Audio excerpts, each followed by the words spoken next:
কম সময়ত একেবাৰে সহজে কেনেকৈ বনাব মাংস এইটো পদ্ধতিৰে বনাওক। একো বিশেষ অন্য উপাদানো নালাগে। মই যি ঘৰত যি আছিল তাকে সেই বস্তুখিনিয়ে বনাই দিছোঁ। আপুনি এই পদ্ধতিৰে বনাওক, বেছি কষ্ট নাই। এই 25 মিনিটত আপোনাৰ কাম ফিনিছ। এই কণ বিলাহী, ৰঙালাও, এই পিঁয়াজ, আদা, নহৰু আৰু মাংস, এইখিনিৰে এতিয়া মই আপোনাক কেনেকৈ বনাব লাগে মই দেখুৱাই দি আছোঁ। আপোনালোকে একেবাৰে শেষলৈকে চাওক ভিডিঅ'টো।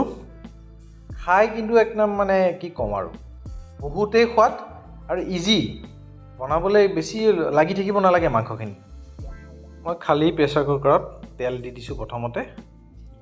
তেলৰ পাছত দিম জলকীয়া কেইটামান, গোটেইখিনি ঢালি দিম আৰু। তাৰপাছত দিম বিলাহীৰ পাছত আহিব গোটা নহৰু এটা দি দিম, ভাল লাগিব। কণ বিলাহী কেইটামান আছিল ঘৰতে, এইকেইটাও দি দিম। যি আছিল তাকে দি দিছোঁ আৰু, কিন্তু সোৱাদটো চাব আপুনি। আগতে কলেজত পঢ়ি থাকোঁতে এইটো ৰেচিপি খুব বনাইছিলোঁ। আমি লগৰ ল'ৰাকেইটাই গোট খালে এনেকৈয়ে বনাওঁ আৰু সহজে। পিঁয়াজ দি দিম এতিয়া।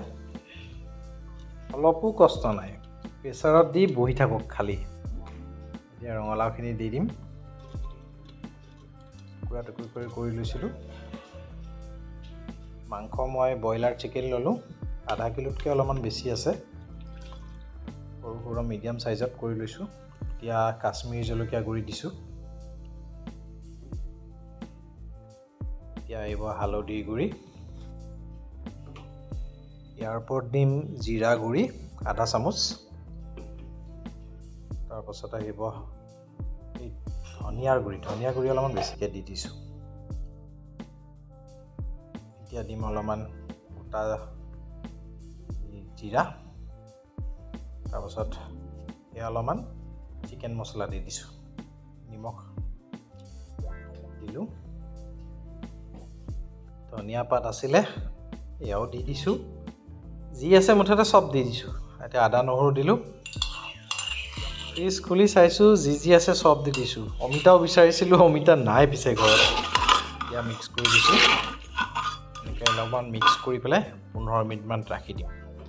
ৰাখি দিয়াৰ পাছত গেছত বহাই দিম। এনেকৈ গেছ অন কৰি ল'লোঁ। 15 মিনিট হৈ গ'ল। এতিয়া জাষ্ট কামটো আধা আধি কাম শেষ।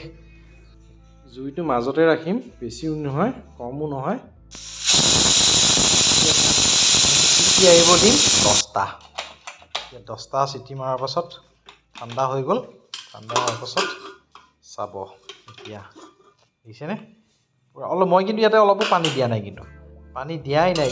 মাংস আৰু পিঁয়াজৰ তাৰপাছত বিলাহীৰ পানীৰে পূৰা মাংস সিজি গৈছে। এতিয়া গৰম মছলা দি দিছোঁ। তাৰপাছত এতিয়া উলিয়াই খাব পৰা হৈ গৈছে আৰু এনেকুৱা ধুনীয়া গোন্ধ ওলাইছে নহয়। আৰু কালাৰ চাওক চিকেনখিনিৰ, কি ধুনীয়া কালাৰ ওলাইছে। এইটো ৰেচিপি ইমানেই সহজ, কোনোদিন বনাই নোপোৱা মানুহ এজনেও বনাব পাৰিব। আপোনালোকে এবাৰ খালী ঘৰত ট্ৰাই কৰি চাওক, তাৰপিছত ক'ব মোক। আপোনালোকে এবাৰ ঘৰত বনাই মোক জনাওক। ভিডিঅ'টো ভাল লাগিলে লাইক এটা কৰি কমেণ্ট এটা কৰি দিব প্লিজ। আৰু নতুনকৈ আহিছে যদি ছাবস্ক্ৰাইব কৰি বেল আইকনটো টিপি দিব। সকলোৱে ভালে থাকক। আকৌ এটা নতুন ভিডিঅ'ত লগ পাম পুনৰ। Bye bye.